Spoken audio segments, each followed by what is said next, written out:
What's up, you guys? This is Santana with Good Games Inc. And this time I am back with a deck profile of a Digimon deck that I've been playing for 2 weeks.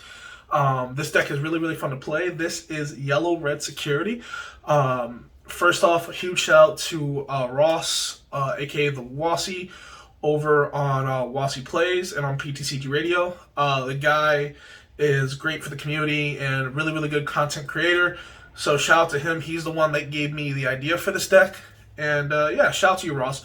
But yeah, this deck was was topping in Japan recently, and I saw Ross's video on it, and I figured I'd give it a shot. In Japan, they are on set 5, and we are currently on set 1.5. So I looked at the list that was in this video, and I said, hey, I could probably take out some of those cards in that list and make it into a 1.5 list. So I did that, and and it worked out. I went undefeated with this deck, and later on I did participate in another tournament where I didn't do so well. I'll talk about that later. But yeah, I went undefeated with the deck, and I want to showcase it for you guys because it is one of my favorite decks to play right now. And let's get into it. All right. So first off, we have 3 Cupidmon as our Digitama. Cupidmon inherent skill is when you swing, if you have 5 or more security, you get to draw a card. You do accumulate a lot of security with this deck, so yeah. And then we have the 2 Upamon. Same thing as the Cupidmon, but this says when it's at 3 or less security, you get to draw a card. So really good. You can run 4-1. Originally, I did run 4-1, but I figured in testing 3-2 was better because it's more situational. We have, next up we have for our level 3s, we have 4 Salamons. And when Salamon is deleted on deletion, as long as you have 3 or less 3 or less security, you get to recover 1. Really good card. This is a yellow-red security recover deck. So you want to constantly recover your security, and hopefully you hit your security cards, so that way they can activate in your security checks. So we run 4 of those. For all you Vanguard players, this is a lot like playing Angel Feather, just so you know. We have 2 Patamon here. Patamon is a really good card. I only keep it at 2. It's very situational, but when you get to play it, you do get to recover 1 security when you're at 1 or less. So it can give you another chance to come back. So 2 is, I really like it at 2. 2 is a good number. You don't want to see it a lot. It's, like I said, it's very situational, but I see it. 2 Lopamon. Lopamon's a really good card because on play, you can look at the top card of your security stack, and you can choose whether to draw the card. If you do draw it, you do draw another card from your deck, but you are taking a card out of your security. Now, it's very good because you can look at, like, say, for example, there's a Gaia Force in here, and if there's a Gaia Force in there, you're not going to want to draw that. You're going to want to leave it. Or maybe you do want to draw it. Maybe there's something big on the field that you want to pop. Who knows? But a really good card. I like it at 2. But yeah, pretty good. 2 Salamon. Just a generic vanilla card that we can get out for 2, just in case we go up into a matchup where they give us a lot of memory. We can just play this and then digivolve our way up, just to draw cards and hopefully see it out. You can run a red version of this card. You can run 4 Lopamon if you want, but I like this card at 2. Next, we have the level 4s, which we're running 4 Inkleamon. Inkleamon is, by the way, this is the only level 4 in the deck, which that's why I thought this deck wasn't going to work, because this is the only level 4 in the deck. But what Inkleamon does is when it's checked off security, it gets to get played for free. There's been plenty of games where I thought I wasn't going to win, and then I end up stacking Inkleamons in the security, and then they swung, and I just hit 2 of them off the security, and they're like, wow, he has a game. That's insane. But yeah, really good card, and allows us to evolve into other cards that we have in the deck. We do run Angelwomon in the deck as a level 5, and that's a good card to evolve into, and we do have Shakumon in the deck. That's another good card to evolve into. But yeah, really good card. We are going to level 5s. Level 5s are but toolboxy, and we're going to go here. We're going to start off with this card, which is Shakumon. When it's on the field, anything that doesn't have a Digivolution source they can attack still, but it's -1 security check. So they can't really hit you. This is really good against Rookie Rush and a lot of other decks. It can also stall your opponent. I believe in Megazoo I was able to stall my opponent out for the win. just by using this card, and because they just had to draw into something to get rid of it, and they couldn't. But really good card. I definitely like it. I like it at 1. In my opinion, you don't want to. It's very rare that it's only good for certain matchups, and at 1, I see it. And usually, if I TK or anything like that, I'll usually pick it up just because you never know what you're gonna be facing. 1 Andromon. This is the card I mentioned before that works with the Inkleomon. You can evolve on top of it, on top of the Inkleomon, and then her effect activates. Where if you're at 3 or less on Digivolution, you get to place 1 security as long as you're at 3 or less. So, very very good. Just good recovery option that we have just on Digivolve, which is very nice. Next up, we do have the Mistymon. This card is very situational, like all these cards are. This is a very toolboxy deck. We do have this card for the Rookie Rush matchup, and as well as other matchups. This card did help me up in the Shine Greymon matchup. My opponent played. He had Shine with Rise underneath it, so he can get to 2 security. And I remember he had 2 rookies on board, and I was like, man, he has game. And I literally just played Mistymon down, killed the 2 rookies, and he was like, oh no, I don't have a game anymore. So really, really cool card in the deck. You can play another one of this if you would like, just to get in the recovery option. But I do like this card. Next up, we have 4 of the Magnet Angemon. This is like one of the best cards in the deck. Usually on turn 1, I will play this card just so I can get another security. And just to put my opponent at 7, and then he can do whatever he wants with that. But it's a really, really good card, especially paired up with TK, because as long as TK's at 3, if you play this card, it'll put your opponent at 4. Sorry if you hear a car outside. I live near a busy street. So, yeah, so you would put your opponent at 4 with TK when you play this card. And then on play, you get to recover 1, but it does have the Inherit skill is, when you swing, and when it swings, it gets 1,000 for each, for every 3 security that you have, which is really, really nice. Try not to say a lot in these deck profiles, but I can't help it. Next up, we have 4 Seraphimon. This card is amazing. It's the main star of the deck. When we have 3 or more security, we get recovery +1. Really, really good. And paired with the Magnet Angemon, you can be swinging for a lot. We do play also the Tai Tamer, which I will show you, that gains 1,000. Make sure Digimon gain 1,000 DP. So your Magnet Angemon could be swinging for 15k at your opponent's security, which not a lot of cards can possibly kill in the game. So really, really cool. Seraphimons are definitely a good card. We have Manadramon, just 2.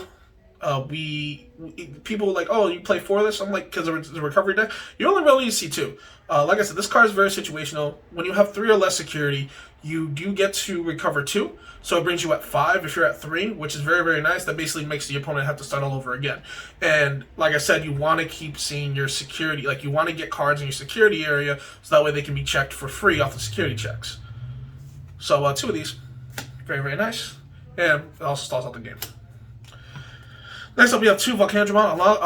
A lot of people also told me to play 4. 2 is very, very good against the Rookie Rush matchup, and just an all-around good card. It wipes out the board of rookies, and not to mention, it gets security attack +1, which is very, very good. You stall a lot in this deck, and if you get security attack +1, you're accelerating that. You're accelerating your win, basically. Your higher chances. And that is a red card because we do play Gaia Force. This is probably the best security card in the deck. When you activate it, you get to pop something. Just amazing card. Literally, if this will get you out of a blocker like Machine Dramon, Ragnar Lordmon, any of those guys will just get popped. Really good, just kill card in general. Against the green matchup, I remember just using Gaia Force and 7 Heavens on my opponent just to stop them from playing anything, and they eventually just ran out of level 5s, and all they had left were rookies, and they couldn't do anything. Just really good. Next up, we play 4 Holy Wave. This is a card that you can definitely take out or cut to 3, whichever you prefer. Holy Wave, what it does is you just recover 1. That's it. When it's checked off security, you just go, hey, look, Holy Wave. I just take the top card of my deck and recover. Um, to be honest, this deck does draw a lot, and you can potentially deck out. So, with that being said, you may want to cut these. You may want to cut it down to 3. Whatever you feel, whatever your playstyle is, go for it. This is probably going to get cut down to 3, in my opinion. There's a lot of times during a previous tournament where I was like decking out. We can run 3 Eden Javelin. Eden Javelin, when it activates, you get to draw a card and then minus something by how many cards you have in your hand. So, for example, if I have 6 cards in my hand when I activate this card, I get to minus something 6k. Really, really cool card. And as you know, if they hit 0, they die. So, the fact that you can activate this from the security stack, draw a card, and minus something is really good. I may take out a Holy Wave. I know I don't like. I said I don't like decking out, but this is just a good card because sometimes you don't see your pieces, and drawing a card really helps. Next up, we run 3 Seven Heavens. Just another kill spell. You minus something 10k DP against Megazoo. It's not really a good card just because Megazoo has those beefy 11k up and 11k DP and up attackers and blockers. So against Megazoo, but everything else really, really good. I remember I kept using this against the green player as well, just to keep popping stuff on his board, and he really couldn't do anything. So really good. Next up, we have 1 Lightning Paw. This is just for the Ricky Rush matchup. Really good against any other rookies that we have that may be on the field at the time. But yeah, really good card. By the way, if you just don't know what this card does, you get to minus 3 your opponent's Digimon 4,000 DP. Next up for the Tamers, we have 3 Tai Kamiya. Tai's effect is he gets on play. During your turn, your Digimon gets additional plus 1,000. So like I said earlier, if you say, for example, you have 3 Tais out with the Seraphimon with 6 security, your Seraphimon swinging for, with the Endermon underneath, of course. Your Seraphimon swinging for like 15k base, which I think the only thing that can kill it in the game so far is Omnimon. So yeah, good card. And then we also have 3 TK. To be honest, maybe I'm taking out the Holy Wave for a 4 TK. You are going to see TK in your stack eventually, so don't worry, he will come out eventually. But having TK is just such a good card because not only do you get to get 3 memory, but you get to see your stack, and that's a really, really good concept because you can know from there, like, hey, I have a Gaia Force, I have a Holy Wave, and I have a 7 Heavens. Okay, one's a kill spell, one recovers 1, and one's another kill. So I'm pretty much safe. However, there's been times where I use TK and I see nothing. I see like level 5s, no securities, no nothing like that. So what TK does is when you play them, you get to look at your security stack, add 1 yellow card from them to your hand, and place the top card of your deck in the security stack and shuffle. So really, really good card. Really good for a toolbox kind of deck like we have here. Just because you want to see your cards that you can get from here. And say, for example, this has helped me out where I don't see a rookie. I want to draw, when I hatch, I want to draw 1 for free. So I would get a rookie with TK, and it helps me draw in some more pieces. So really, really good card. Like I said, I may cut Holy Wave down to 3 and then maybe put this in. But yeah, other than that, that's it for the deck profile. The deck is really fun to play. I will say this, I went undefeated and I went up against the best decks, which were Rookie Rush, Imperial Dramon, Cressamon, Shine Greymon, and yeah, I think that was it. I think that's what I went up against. The next tournament after, I did play against Megazoo the whole tournament. There was just a lot of Megazoo that time, and Megazoo does hurt this deck a lot. Reason for that is they have big attackers and big blockers, and your Digimon sometimes can't handle that, and you may have to waste a turn like casting Eden Javelin twice or casting 7 Heavens twice just to kill 1 card, which is not very good. Sorry about that, guys. I had to take a phone call real quick, but like I was saying before, the deck is really, really fun to play. It has its bad matchups, such as Megazoo. Their stuff is just too big, and you can't really get over that. You would usually have to use 2 Eden's Javelin and 2 7 Heavens, which is a lot just to kill one card that they're just going to get back up again, because they have cards like Ragnar Lordmon and Machine Dramon, which are, really high cost DP cards. And when you're swinging at their stack, your stuff is definitely probably going to die, more than likely. But yeah, the deck is really fun to play. Also, there is another card for red. They have, I think it's called like a Delicate Plan or something like that, where the pitcher is like a black War Greymon playing with the War Greymon, like in a card game, where my security effects don't activate. Same thing, they have a War Greymon that's red that, once again, has the effect that security effects do not activate. So there are ways to counter this deck, and you can't really get around that, to be honest with you. And if you're local to a lot of Mega Zoo, this is probably not the deck for you to play. Like I said, I did participate in another tournament, and I faced 4 Mega Zoos in a row, and I was only managed to beat 1. So that says a lot. But the deck is fun. It's really fun to play. It's one of my favorite decks to play in this format. You have, I don't even know where to put the rookies. The deck list is so big that I can't even fit on the map.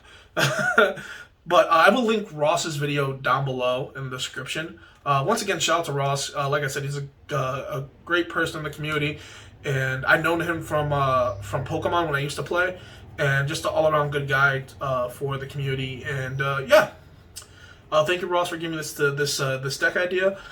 And yeah, it's a really fun deck. This deck is going to constantly update, which is really, really cool. So if you want to pick up this deck, pick it up now. These are relatively cheap, and they're from set 1, so they could just go higher and higher in price. So you never know. But yeah, I think the only expensive card, maybe, I think it was Gaia Force. And it was literally Gaia Force, Magna Angemon. I know TKs have gone up and down, so they're very, very different in price.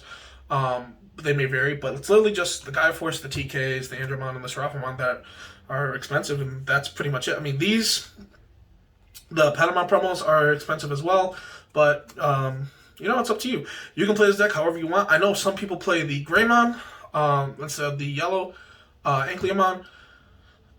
You can make it red forward, you can make it yellow forward. I like it yellow because I just like how yellow recovers more. You can make it aggro, whatever you want. You have options, which is very, very nice about this deck, and it's a very, very toolboxy deck, and I like that. I like that in a deck, and I'm actually happy we have a deck like that in this format, other than Mega Zoo. But yeah, thank you guys for watching. Remember to like, comment, subscribe, all that good stuff. Stay notified when we put up when we put up more deck profiles like this one that you just see right here. You just stay up to date, and yeah, remember to like, subscribe, all that good stuff, and see you guys. We're out.